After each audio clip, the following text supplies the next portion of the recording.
Picture waking up at dawn to the earth-shaking roar of 10 bulldozers forming a perfect trap around your family farm, blocking every gate, every road, every escape route while your terrified horses scream and your chickens flee in panic.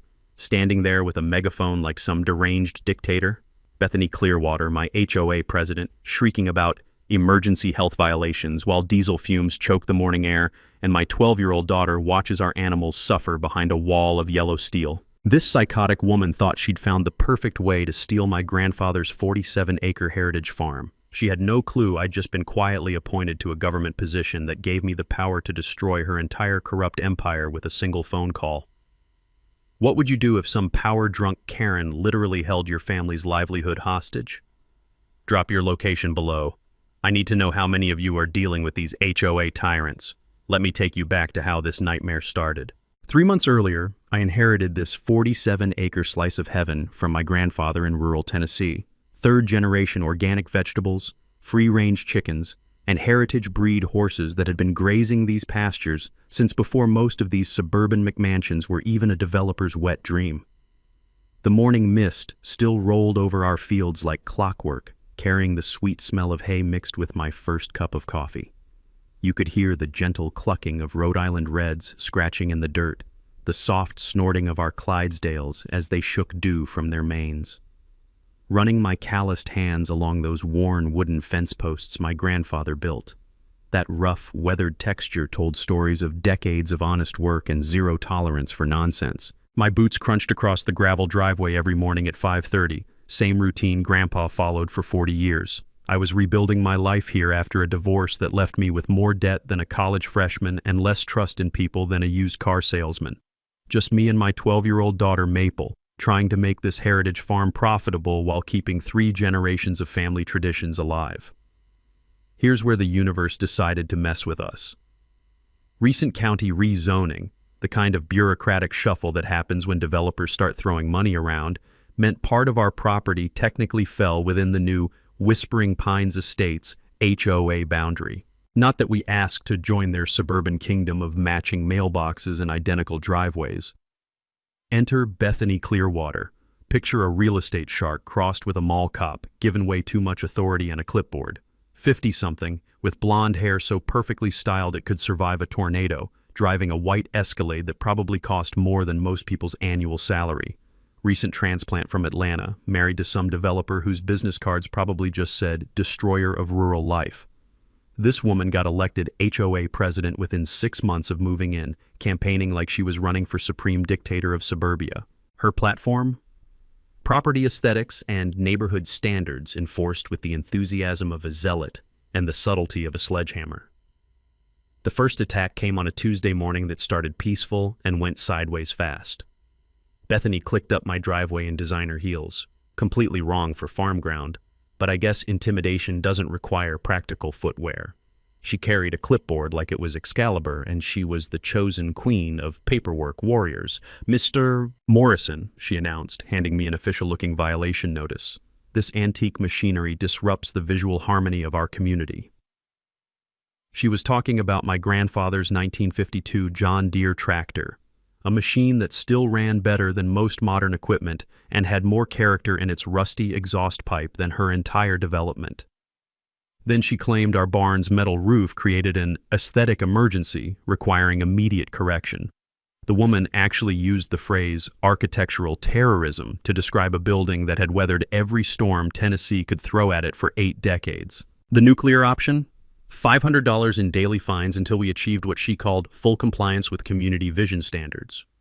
When I pointed out that our farm had been feeding this community 80 years before her HOA kingdom existed, she just smiled that practiced smile politicians use right before they stab you in the ballot box. I spent that night researching agricultural protections and grandfather clause laws until my eyes felt like they'd been sandblasted. The HOA covenant had some interesting language about agricultural exemptions, but the wording seemed deliberately vague, like someone had crafted loopholes they planned to exploit later. Being a reasonable person, I tried diplomacy first, called Bethany, suggested we meet face-to-face and work this out like adults who share the same zip code. Her response? Treating me like some backwoods hillbilly who couldn't possibly understand concepts like property values and community enhancement. My neighbor Dolores, sweet 70-year-old who'd lived next to our farm since Nixon was president, pulled me aside after witnessing one of Bethany's performances. With the wisdom that comes from watching small-town politics for decades, she whispered something that made my blood run cold. "That woman's got connections at City Hall, honey. This isn't just HOA power games, she's playing for something bigger." The stakes hit me like a freight train. This farm was my only income after the divorce settlement cleaned out everything except my work ethic and my grandfather's debt. Maple had fallen in love with farm life, gathering warm eggs every morning, brushing our gentle giants, learning that real work builds real character. We still had medical bills from Grandpa's final illness that weren't going anywhere, and hiring a lawyer for extended warfare. I might as well have asked NASA for a moon vacation. But Bethany Clearwater had made one crucial miscalculation about rural families. We might be polite, we might try reason first, but when someone threatens what 3 generations built with their own hands, we don't roll over and play dead.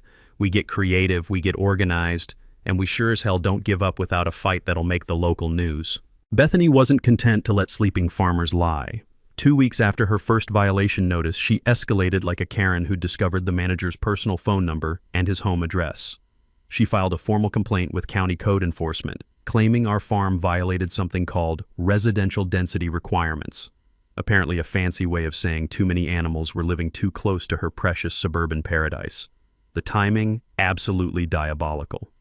She scheduled the inspection for Maple's 12th birthday party because nothing says neighborly spirit like traumatizing a kid on her special day. The inspector who showed up was her brother-in-law Dale, a coincidence about as believable as finding a unicorn in your garage. This guy rolled up in a county truck with an attitude that screamed verdict already decided, carrying a clipboard thick enough to stop bullets and wearing the kind of smug expression that makes hermits seem like social butterflies. Picture this nightmare.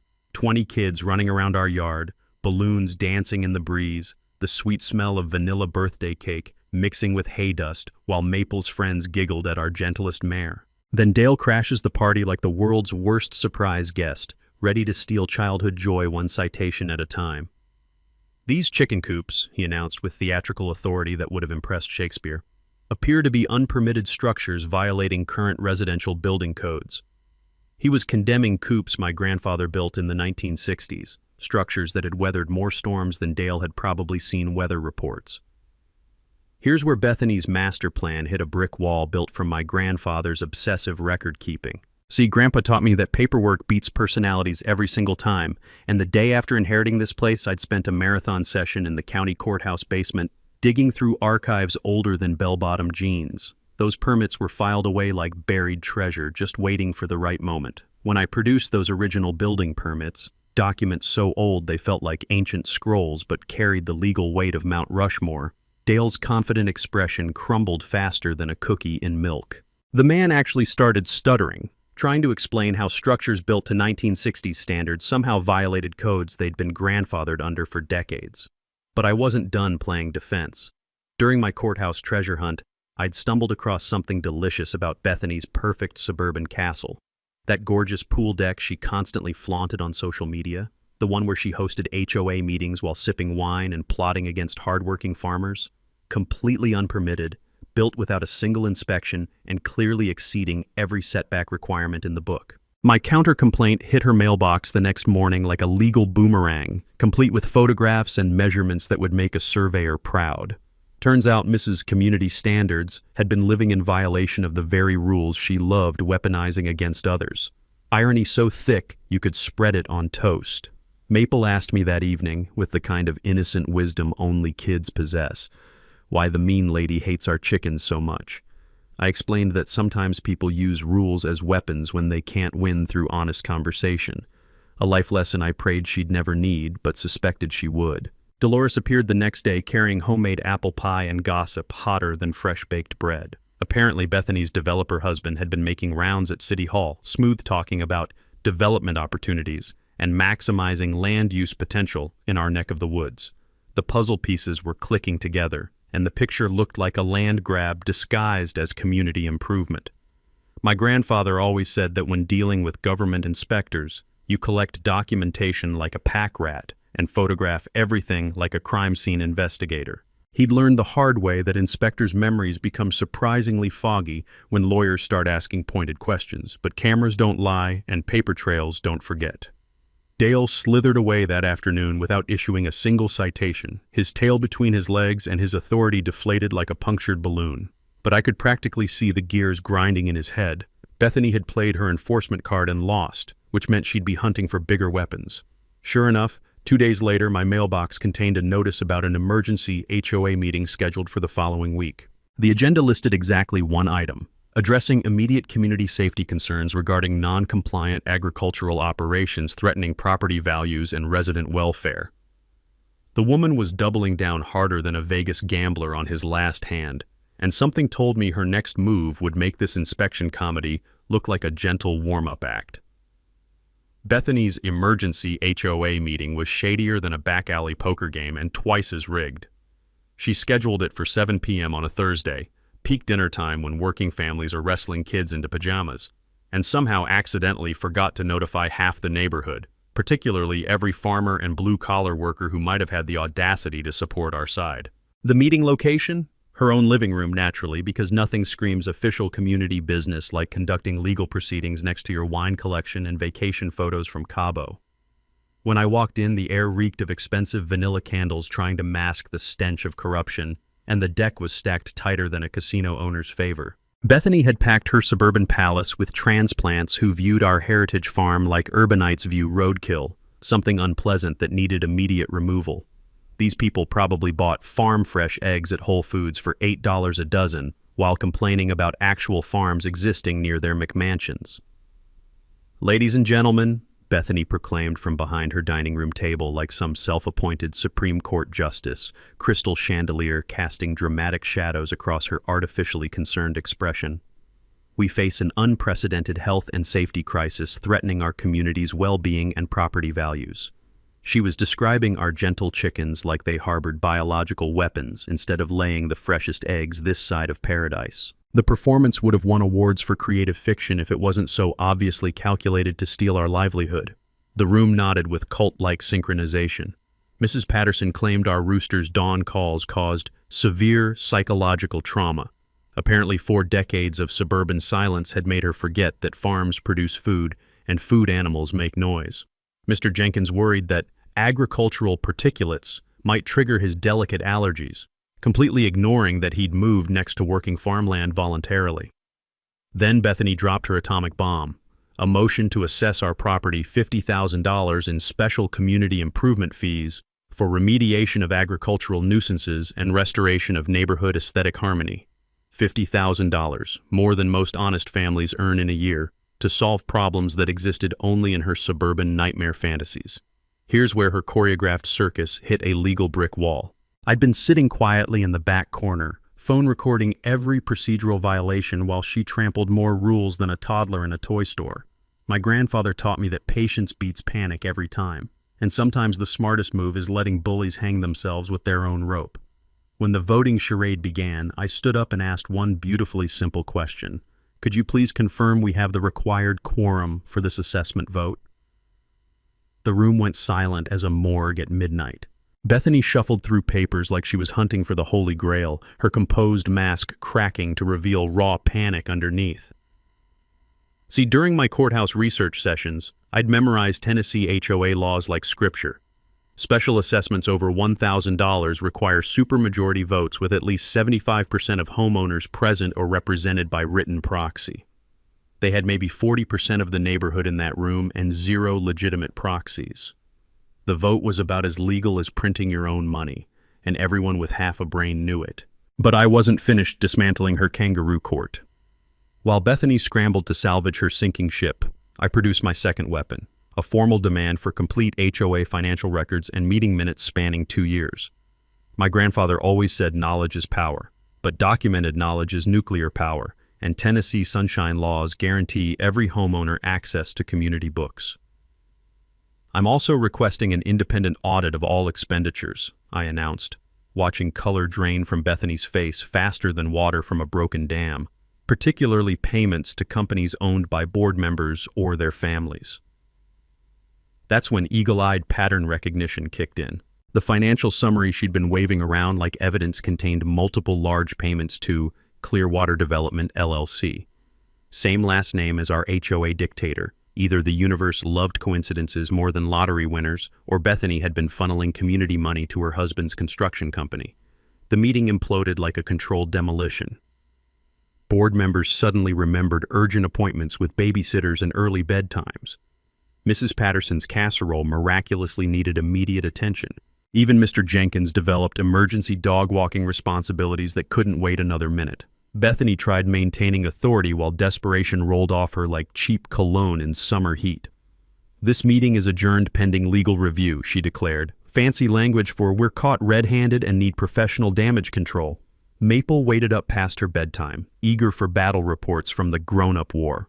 I explained that sometimes the best strategy against bullies is forcing them to follow their own rules, something they rarely bother learning because they assume nobody will challenge their authority. Buck stopped by next morning with coffee strong enough to wake the dead, and a grin wider than the Mississippi River. Small-town gossip travels faster than wildfire, and apparently half the county was laughing about Bethany's spectacular legal faceplant. But his warning sobered me quickly. Cornered animals get vicious before they surrender, and desperate people abandon pretense for pure aggression. Within 48 hours, unfamiliar vehicles appeared across from our property like vultures circling roadkill. Guys in cheap suits photographed everything and scribbled notes with the intensity of federal investigators. Bethany had graduated from amateur harassment to professional intimidation tactics. The woman was escalating faster than a space shuttle launch, and instinct told me her next assault would make this failed meeting look like a polite disagreement between reasonable neighbors. The guys in cheap suits were just Bethany's opening act, her warm-up before the main event that would make circus performers jealous. Within a week, she'd hired secure community services to patrol our farm perimeter like we were manufacturing meth instead of growing the county's best heirloom tomatoes. These rent-a-cops materialized in matching polo shirts and clipboards, claiming authority under neighborhood watch provisions that existed only in Bethany's alternate reality legal handbook. They parked white SUVs at strategic points around our property, photographing every visitor like paparazzi stalking celebrities. Except our celebrities were customers buying eggs and seasonal vegetables. The acrid smell of their diesel exhaust mixing with morning dew created this toxic perfume that reminded me daily how far we'd fallen down Bethany's rabbit hole of suburban insanity. These guys would idle for hours, engines running, watching our horses graze with the intensity of Secret Service agents protecting nuclear launch codes. My longtime customers started fleeing faster than tourists from a hurricane warning. Mrs. Chen, who'd bought our heritage tomatoes religiously for 3 years, got interrogated about her suspicious agricultural transactions like she was smuggling contraband instead of purchasing the finest produce this side of heaven. When they started issuing official-looking trespassing warnings to grandmothers buying eggs for Sunday baking, I knew we'd crossed from harassment into full-scale economic terrorism. Here's where amateur detective work paid off better than lottery tickets. A little digging revealed that Secure Community Services was owned by Marcus Webb, business partner to Bethany's developer husband and recipient of those mysterious HOA payments I'd uncovered. What are the odds? About the same as finding honest politicians at a campaign fundraiser. But farmers don't survive 3 generations without learning that preparation beats panic, and documentation trumps desperation every time. I installed security cameras covering all public areas around our property, perfectly legal surveillance that captured every harassment incident with courtroom-quality clarity. My grandfather always said the best defense against liars is an honest recording, and modern technology makes that easier than milking cooperative cows. The footage revealed harassment patterns so organized they could have been choreographed by military strategists. These security goons rotated shifts with Swiss watch precision, followed detailed scripts, and documented everything like they were building federal racketeering cases instead of terrorizing a family farm. Dolores proved worth her weight in gold-plated legal advice when she casually dropped her professional background during one of Maple's egg-collecting expeditions. 30 years at the county assessor's office had given this sweet grandmother insider knowledge that would embarrass real estate attorneys. "What they're doing isn't just harassment, honey," she explained while watching guards block another customer's vehicle. "Private security can't legally detain people on public roads or restrict access to legitimate businesses. That's false imprisonment, a felony that carries serious prison time." My daughter had transformed into Nancy Drew with a smartphone, tracking license plates and maintaining incident logs with dedication that would impress professional investigators. Watching a 12-year-old master documentation techniques that most adults never learn made me proud and heartbroken simultaneously. No kid should need these skills. Buck arrived with cavalry in the form of Jasmine Rodriguez, an agricultural law specialist whose reputation for destroying corporate bullies was legendary throughout farming communities. This woman had dismantled megacorporations like a mechanic tearing down broken engines, turning David versus Goliath stories into legal precedents. Farm Fresh Friday events became our counteroffensive against Bethany's propaganda war, inviting neighbors to witness our operation firsthand, watching families enjoy gentle animals while security thugs lurked outside like prison guards, created optics that even suburbanites couldn't ignore. Nothing quite destroys health hazard narratives like children safely petting horses. Local newspaper editor Sarah Martinez showed up during one Friday gathering, camera ready and reporter instincts blazing. She'd been tracking this situation for weeks, sensing bigger stories hiding beneath neighborhood disputes. When she photographed security guards intimidating families with young children, her journalistic fury reached nuclear levels. The harassment campaign backfired more spectacularly than New Coke when footage of guards bullying elderly customers went viral on local social media. Public sympathy for intimidated grandmothers buying farm eggs generated outrage that would have made political consultants weep with joy. But I could feel Bethany's desperation growing like storm clouds on summer horizons. Her legal maneuvers had failed, HOA power plays collapsed, and public opinion was turning against her faster than milk in August heat. Cornered predators don't retreat gracefully. They usually launch one final devastating assault. My surveillance equipment captured increased activity that looked less like security patrols and more like military reconnaissance. More vehicles, extended shifts, aggressive behavior suggesting Bethany was preparing nuclear warfare instead of neighborhood negotiation. Every farming instinct inherited from 3 generations of stubborn survivors warned me that her next move would abandon all pretense of legality for pure, overwhelming force designed to end this conflict permanently. The breakthrough came from the most unexpected source, Dolores rifling through old files in her spare bedroom like an archaeological expedition through bureaucratic history. This woman had kept copies of every significant county document from her 3-decade career, organized with the precision of a Swiss banker and the foresight of someone who understood that paper trails eventually reveal ugly truths. "Ezra, honey," she called me over one evening, her voice carrying that particular excitement reserved for major discoveries. "You need to see what I found buried in these 2023 land transfer records." Spread across her dining room table like evidence from a crime scene were photocopied documents that painted a picture darker than midnight in a coal mine. Bethany's husband hadn't just bought random properties around our area. He'd systematically acquired surrounding farmland through a web of shell companies with names like Tennessee Agricultural Holdings, LLC, and Rural Heritage Development Corp. The pattern emerged like a jigsaw puzzle assembled by someone with infinite patience and evil intentions. Every property purchase positioned his holdings in a perfect circle around heritage farms, including ours. Development plans hidden in county filing cabinets revealed his ultimate vision: luxury subdivision called Pastoral Meadows Estates, with our farm converted into a community amenity space. Fancy language for stealing our livelihood to create a centerpiece for his suburban kingdom. But the real smoking gun lay buried in email chains that Dolores had somehow acquired through her network of retired county employees. Messages between Bethany, her husband, and County Commissioner Harold Fitzpatrick discussed the problem property situation with the casual callousness of people planning weekend barbecues instead of destroying family legacies. "Once we eliminate the agricultural eyesore," one email read, "property values should increase 40 to 60% across the development zone. Conservative projections show $12 million profit margin within 18 months of acquisition." $12 million. That's what our family's heritage was worth to these vultures, not the 80 years of soil improvement, not the 3 generations of sustainable farming practices, not the community relationships built through honest work and quality products. Just raw profit extracted from rural destruction. The scope of corruption made my head spin like a carnival ride designed by sadists. This wasn't petty HOA tyranny driven by suburban control issues. This was coordinated real estate fraud involving county officials, shell companies, and systematic harassment campaigns designed to force below-market property sales. other heritage farms throughout the county were experiencing similar pressure. The Patterson Ranch had received surprise tax assessments that tripled their annual burden.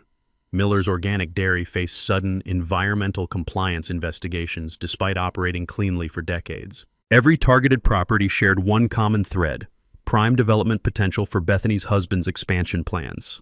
The harassment campaign suddenly made perfect sense through this lens of organized crime.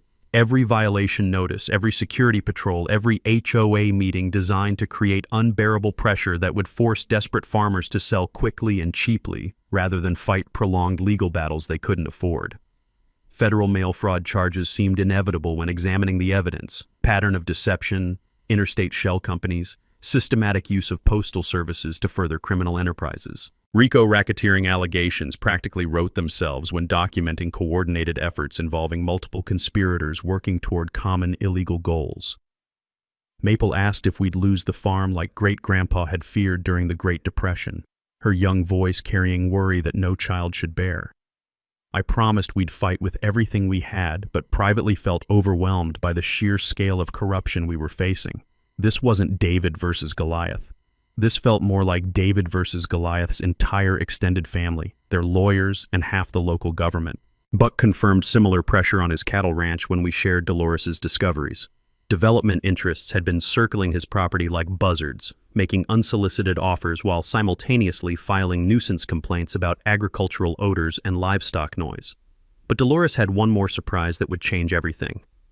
"You might want to check that mail from the county more carefully," she suggested with a mysterious smile that reminded me of my grandmother sharing family secrets. "That appointment letter might be more useful than you realize." I'd been so focused on defending against attacks that I'd barely glanced at routine government correspondence. But buried in the stack of county notices was an official appointment letter that would shift this entire power dynamic in ways Bethany couldn't possibly anticipate. Sometimes the universe provides exactly the weapons you need precisely when you need them most. The appointment letter sat on my kitchen table like a loaded weapon I'd forgotten I owned. Interim Land Use Commissioner, a position I'd applied for months ago and completely forgotten about in the chaos of fighting Bethany's harassment campaign. The irony was sweeter than fresh honey. The woman trying to destroy my farm had no idea I now held authority over every development permit and zoning appeal in the county, including her husband's entire empire. Jasmine Rodriguez practically purred when I showed her the letter during our strategy meeting. "This changes everything," she said, spreading legal documents across my dining room table like a general planning military campaigns. "You're not just defending your property anymore. You're positioned to investigate and potentially halt their entire operation." Buck arrived with a thermos of coffee strong enough to wake the dead and enthusiasm that could power small cities. "You realize what this means?" he grinned, slapping the appointment letter. "Every permit they need, every zoning variance, every development approval has to cross your desk. They've been playing chess while you've been handed the nuclear codes. The Heritage Farm Coalition assembled in my barn like a war council of agricultural resistance fighters. Local farmers who'd been suffering similar harassment brought evidence, documentation, and decades of combined wisdom about fighting corporate land grabs. The smell of hay and determination mixed with diesel exhaust from trucks parked outside created this atmosphere of rural solidarity that would have made my grandfather proud. Dolores connected us with her network of retired county employees, people who remembered when government served communities instead of developers. These folks had witnessed corruption cycles before and knew exactly where bodies were buried in bureaucratic graveyards. Former surveyor Jim Martinez brought original property maps showing how shell company purchases violated historical easements and water rights. Our legal strategy crystallized around Tennessee's Agricultural Protection Act, which provides federal civil rights protections for heritage farming operations facing discriminatory harassment. Jasmine explained that systematic campaigns to force agricultural land sales through intimidation and false regulatory pressure constituted federal violations worth triple damages under civil rights statutes. "Here's something most people don't know," Jasmine said while organizing evidence files. "When HOAs primarily benefit private development interests instead of genuine community welfare, they lose their tax-exempt status and face potential fraud charges. Your documentation of payments to Bethany's husband's companies could trigger IRS investigations that make federal prosecutions look gentle." The financial warfare component involved challenging every aspect of their shell company network: Corporate filings revealed address irregularities, fictitious business registrations, and accounting discrepancies that screamed money laundering to anyone with basic forensic training. We'd request audits, demand transparency, and force them to justify every suspicious transaction under oath. Meanwhile, Maple had organized her school friends into an unofficial surveillance network that would have impressed intelligence agencies. These kids rode bicycles around the county, photographing suspicious activities and documenting harassment incidents with the dedication of junior FBI agents. Social media campaigns using hashtags like #SaveHeritageFarms and #StopFarmBullies were spreading faster than wildfire through rural communities. The PR campaign framed our story as corporate greed versus family tradition, David fighting Goliath with documentation instead of slingshots. Sarah Martinez from the local newspaper committed to an investigative series highlighting heritage farm preservation and exposing development corruption. Regional agricultural magazines picked up the story, creating pressure that would reach state agricultural departments and federal oversight agencies. Buck coordinated crowdfunding for legal expenses through farming communities across multiple states. Turns out, our battle resonated with rural families nationwide who'd faced similar corporate pressure campaigns. Donations poured in from strangers who understood that losing heritage farms meant losing pieces of American agricultural history. Resource gathering accelerated like a well-oiled machine.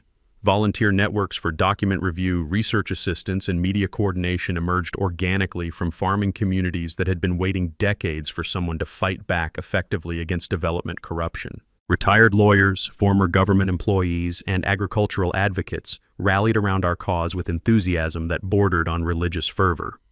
The technical preparation involved mastering my new commissioner powers while maintaining absolute ethical standards.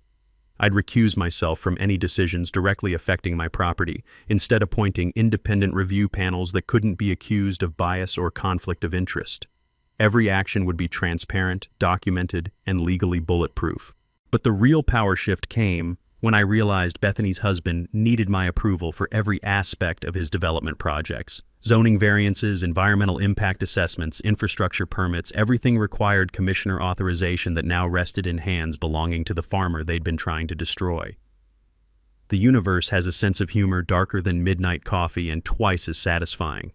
Word travels faster than gossip in small towns, and news of my commissioner appointment hit Bethany like a freight train loaded with karma and cosmic justice. Within 24 hours, she'd discovered through county courthouse chatter that the farmer she'd been terrorizing now held authority over her husband's entire development empire. Her reaction was more spectacular than 4th of July fireworks and twice as explosive.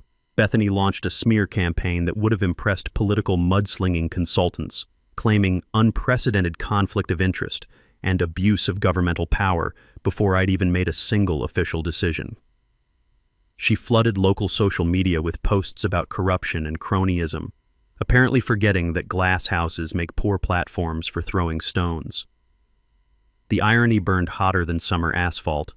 A woman who'd been using HOA positions to harass farmers for her husband's profit was now lecturing others about ethical violations. But desperate people rarely recognize their own hypocrisy, and Bethany was nothing if not desperately committed to stealing our land. Her sabotage campaign escalated beyond harassment into outright warfare. Anonymous complaints flooded the state agriculture department, claiming our farm violated every regulation from livestock housing to organic certification standards. These weren't random grievances. Someone with inside knowledge was filing specific, detailed accusations designed to trigger expensive investigations and compliance reviews. Then our irrigation system started failing in ways that defied mechanical logic. Pumps that had run reliably for decades suddenly developed mysterious electrical problems. Water lines that had never leaked began springing holes overnight.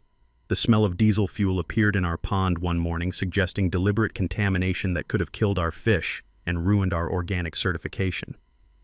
Our customer vehicles started receiving parking tickets when visiting the farm, despite parking on private property where county enforcement had no jurisdiction. The tickets were bogus, but fighting them required time and money that most customers couldn't afford. Bethany was systematically destroying our customer base through bureaucratic terrorism. But here's where her desperation created fatal mistakes. The state agriculture inspector who showed up for a surprise visit turned out to be Danny Rodriguez, my old college roommate who'd gone into agricultural compliance after graduation. Danny took one look around our operation, then pulled me aside with a grin that could have powered small cities. "Ezra, this complaint is pure fiction," he said while photographing our immaculate facilities. "Whoever filed this has never seen a real farm violation. This reads like someone Googled agriculture regulations and threw random accusations at a wall hoping something would stick." Danny's investigation revealed patterns that screamed coordinated harassment rather than legitimate regulatory concerns. The complaints contained technical language errors that suggested they'd been written by lawyers rather than farmers, and the timing coincided perfectly with Bethany's other escalation tactics. Meanwhile, I used my new commissioner authority strategically and ethically. Instead of making decisions that could appear retaliatory, I appointed an independent review panel to evaluate all pending development permits in the county. 3 retired judges, 2 environmental scientists, and an agricultural economist would review every application with fresh eyes and zero political pressure. The panel's first action was requesting comprehensive environmental impact studies for all major development projects, including detailed assessments of agricultural displacement, water table effects, and traffic impact on rural communities. Suddenly, Bethany's husband faced months of expensive studies and potential delays that could derail his entire timeline. Bethany's panic manifested in increasingly erratic behavior that made reality TV drama queens look dignified. She started showing up at my property line, screaming accusations about corruption, while my security cameras captured every unhinged moment. These weren't strategic harassment campaigns. This was someone losing control of both her plans and her sanity. The criminal investigation into our pond contamination yielded forensic evidence that diesel fuel had been deliberately introduced through our water intake system. Sheriff's deputies found tire tracks and footprints suggesting nighttime sabotage, and chemical analysis revealed fuel additives that matched samples from Marcus Webb's construction equipment. Community support rallied like antibodies fighting infection. Local church groups organized prayer vigils for threatened farmers. The Veterans Organization provided volunteer security patrols that discouraged further sabotage attempts. Our county school district requested educational tours that brought hundreds of families to witness our operation firsthand, generating goodwill that no amount of Bethany's propaganda could overcome. But the real game changer came when FBI preliminary inquiries escalated into active investigations. Federal agents had been tracking shell company networks and suspicious financial transfers for months, and our documentation provided missing pieces to puzzles they'd been assembling. Mail fraud allegations were just the beginning. RICO racketeering charges loomed like storm clouds on legal horizons. State ethics commissioners launched formal investigations into County Commissioner Fitzpatrick's relationship with development interests. Those email chains Dolores had uncovered became evidence in potential criminal proceedings that could result in federal prison sentences. The local prosecutor was considering multiple charges against whoever contaminated our pond. Environmental crimes carry serious penalties, especially when they target organic farming operations that serve community food security. Bethany's empire was crumbling faster than ancient architecture in earthquakes, but cornered predators often choose scorched earth tactics over graceful surrenders. Every instinct warned me that her final assault would abandon all pretense of civilization for pure, devastating force designed to end this conflict through overwhelming brutality. The calm before this storm felt ominous as winter fog rolling across frozen fields. Bethany's final gambit arrived at 5:47 a.m. on a Tuesday morning with the subtlety of a nuclear explosion and twice the devastation potential. I woke to earth-shaking vibrations that rattled windows and sent our horses into panic mode, the unmistakable rumble of heavy machinery moving with military precision across terrain that had known only tractors and gentle hoofbeats for 8 decades. 10 bulldozers formed a perfect siege formation around our farm, blocking every gate, every road, every possible escape route with yellow steel barriers that transformed our heritage property into an agricultural prison. The acrid smell of diesel exhaust mixed with morning mist created this toxic fog that burned eyes and lungs while hydraulic systems hissed like mechanical serpents preparing to strike. Standing at the epicenter of this mechanized apocalypse was Bethany Clearwater, clutching a megaphone like some deranged field marshal commanding forces in a war against common decency. Her perfectly styled hair looked almost comical against the backdrop of industrial destruction, but her voice carried the authority of someone who'd finally abandoned all pretense of civilization.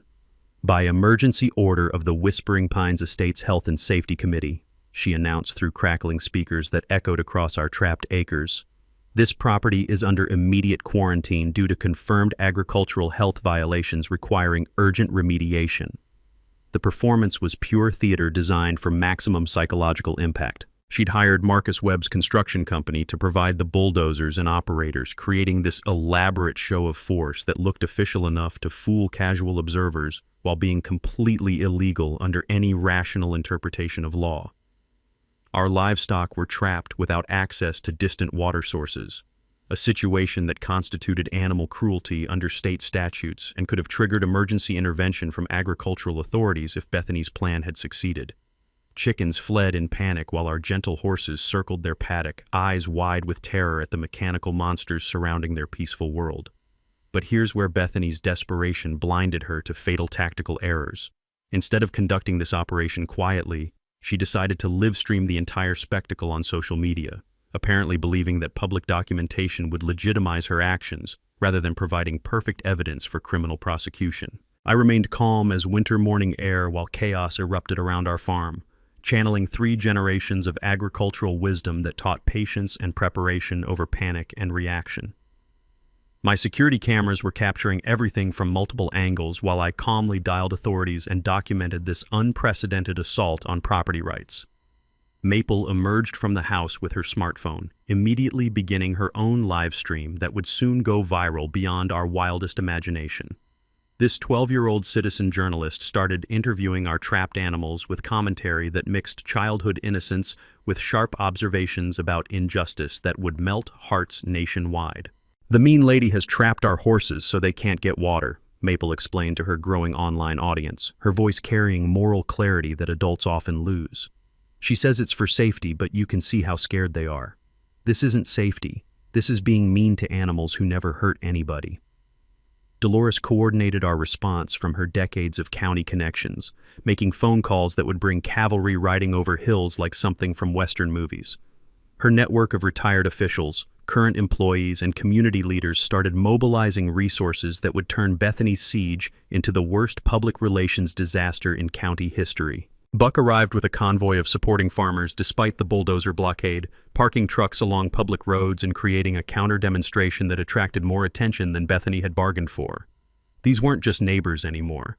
They were agricultural allies defending principles that extended far beyond our individual property lines. Jasmine Rodriguez was already filing emergency restraining orders via phone while documenting federal violations that would make prosecutors salivate with anticipation: false imprisonment, animal cruelty, obstruction of commerce, interference with federal agricultural programs. The charges were accumulating faster than storm clouds in tornado season. The sheriff's department received formal complaints about illegal detention and animal welfare violations, while state agriculture commissioners were alerted to livestock emergencies that demanded immediate intervention. Federal investigators monitoring our case suddenly had escalation documentation that transformed preliminary inquiries into active criminal investigations. Meanwhile, neighbors gathered outside the bulldozer perimeter with signs, cameras, and coffee that created this impromptu festival atmosphere, celebrating rural solidarity against corporate tyranny. Local TV news crews arrived after social media alerts, transforming Bethany's private intimidation campaign into a public spectacle that would define her legacy. Church groups brought snacks and moral support, while veterans organizations threatened direct action if our animals suffered harm from this mechanized hostage situation. The community response demonstrated that attacking one heritage farm meant declaring war against rural values that ran deeper than limestone bedrock. Evidence compilation reached courtroom quality standards as multiple camera angles documented false emergency claims, illegal detention tactics, and premeditated conspiracy involving construction companies, HOA funds, and coordinated harassment campaigns spanning months of systematic abuse. The setup for our climactic confrontation was perfect. Witnesses, media coverage, law enforcement response, and overwhelming evidence of criminal conspiracy all converging like tributaries flowing into a river of justice that would sweep away corruption faster than spring floods. The cavalry arrived in waves like something from an epic western, except instead of horses we had sheriff's cruisers, animal welfare officers, county prosecutors, and FBI agents descending on Bethany's mechanized siege with the fury of justice finally unleashed. Sheriff Tom Bradley stepped out of his patrol car, surveying the bulldozer fortress with the expression of someone who'd seen stupidity before but never quite at this industrial scale. Behind him, animal welfare officers emerged carrying cameras and clipboards while local TV news crews went live, broadcasting this spectacular meltdown to audiences who'd been following our David versus Goliath saga for weeks. The morning air crackled with tension thicker than humidity before thunderstorms. Diesel fumes mixed with the metallic taste of adrenaline while Bethany stood center stage in her self-created circus, megaphone in hand, apparently believing she could intimidate an entire law enforcement response team through sheer volume and manufactured authority. "Ma'am," Sheriff Bradley called out with the patient tone reserved for dealing with people having public breakdowns, "we need documentation of this emergency health situation you've declared. County records show no permits for this operation." Bethany's composure cracked like ice under pressure. She shuffled through papers with the desperation of someone hunting for evidence that didn't exist, her perfectly styled facade melting under scrutiny from actual authorities rather than intimidated farmers.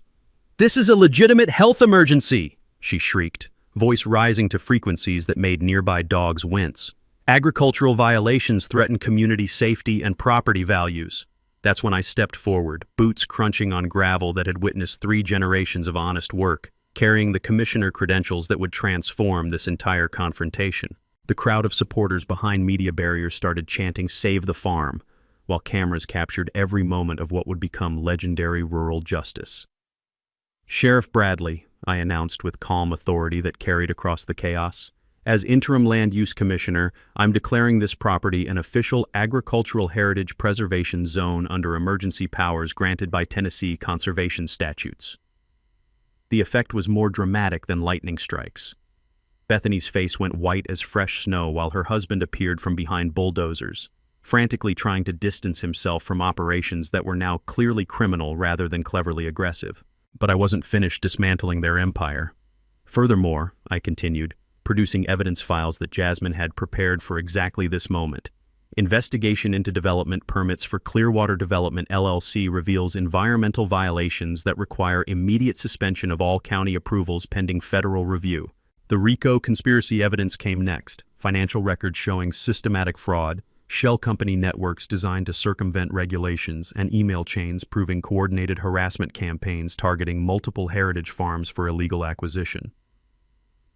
"These bulldozers represent illegal obstruction of protected agricultural land use," I declared, addressing cameras that would broadcast this moment across agricultural communities nationwide.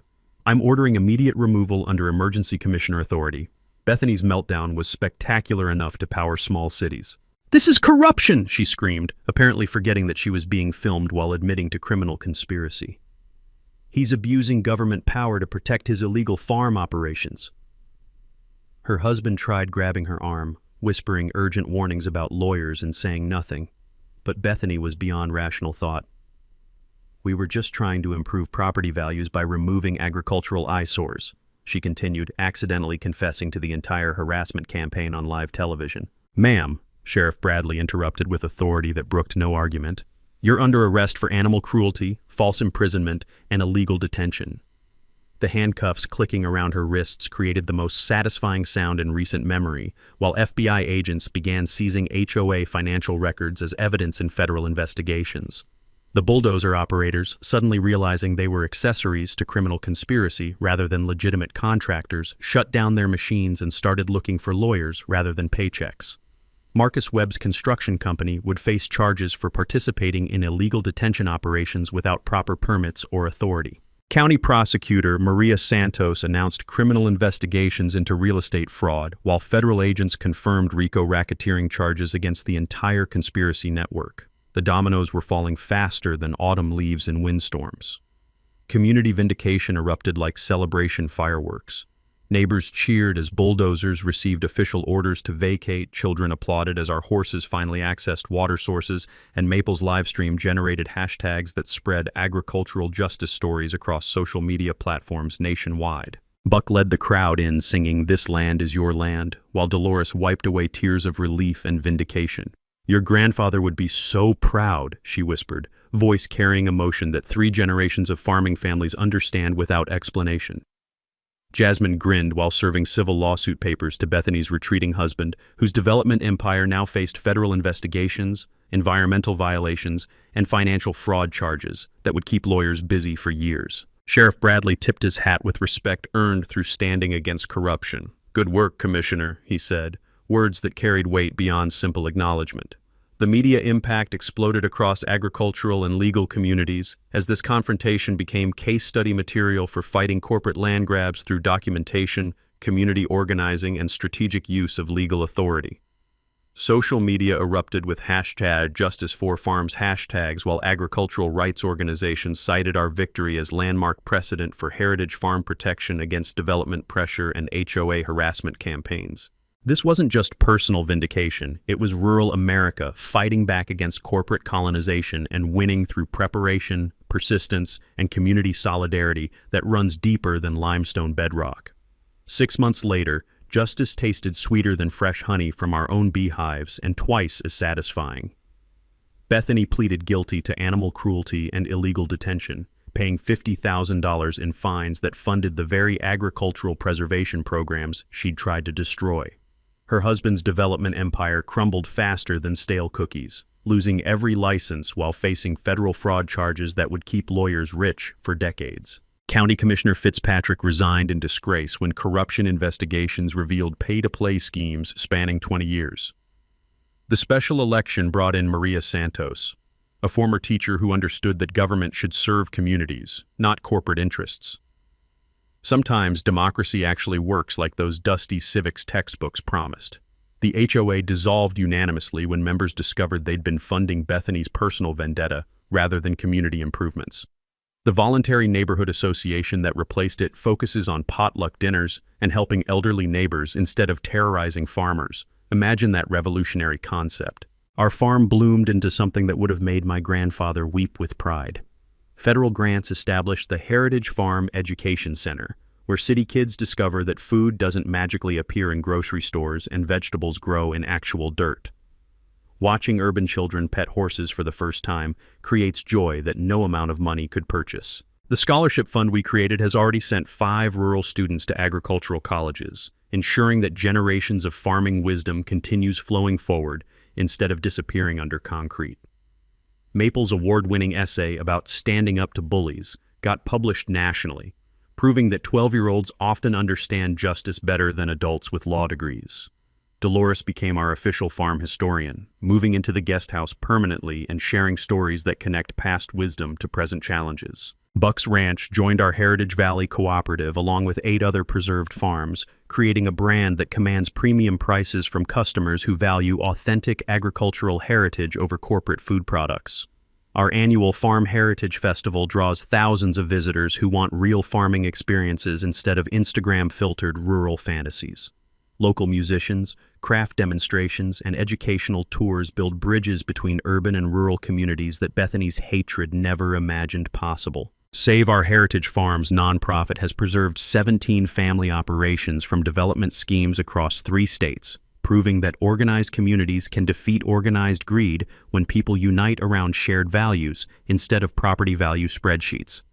Agricultural law schools now teach our case as required curriculum, while HOA reform legislation cite our victory as evidence that harassment campaigns targeting heritage properties carry serious legal consequences. The ripple effects extend far beyond our Tennessee valleys, strengthening rural communities nationwide.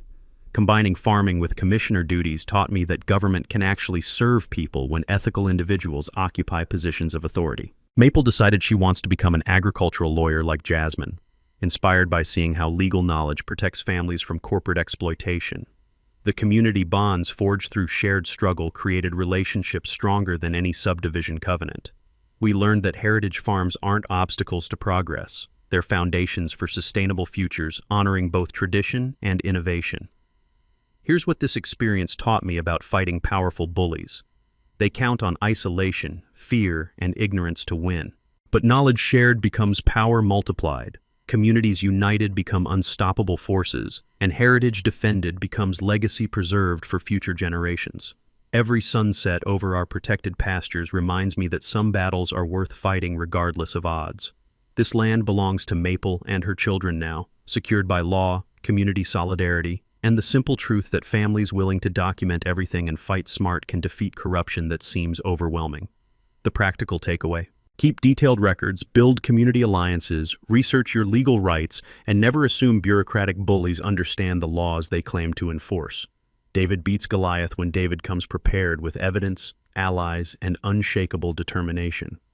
Next week on HOA Stories, I'll tell you about the parking enforcement officer who tried seizing my truck during a community festival, not knowing I'm also the deputy sheriff. That meltdown involved public humiliation so spectacular it made Bethany's bulldozer fiasco look dignified. If you've battled HOA tyrants, corrupt officials, or corporate land grabbers, share your story in the comments. Let's build a community of families who refuse to let bullies steal our heritage and prove that standing together makes us stronger than any force trying to tear us apart. Hit that subscribe button for HOA Stories and ring that notification bell. I've got more tales of ordinary families achieving extraordinary victories against impossible odds, and you don't want to miss how smart preparation beats raw power every single time. That's a wrap for today's episode on HOA Stories. If you enjoyed watching Karma in action, smash that like button, comment your thoughts, and let us know if you've dealt with HOA madness too. Subscribe so you won't miss the next HOA meltdown we post.